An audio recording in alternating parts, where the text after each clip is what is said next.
இன்று ஜூலை 1 டாக்டர்கள் தினம்.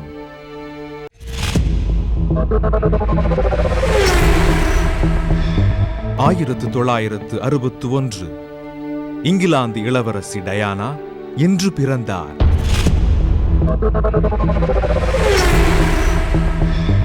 1982 எம்ஜிஆர் தமிழ்நாட்டில் சத்துணவு திட்டத்தை இன்று தொடங்கினார்.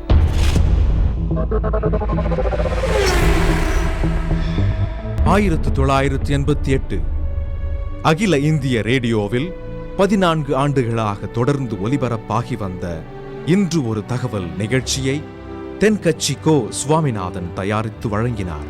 அதன் முதல் நிகழ்ச்சி இன்று ஒலிபரப்பப்பட்டது.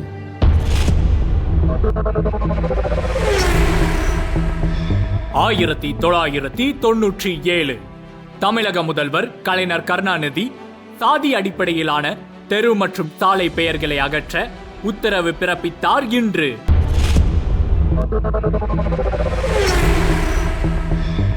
1971 மிக இள வயதில், அதாவது 25 வயதிலேயே நோபல் பரிசை பெற்ற சர் வில்லியம் லாரன்ஸ் பிராக் இன்று காலமானார்.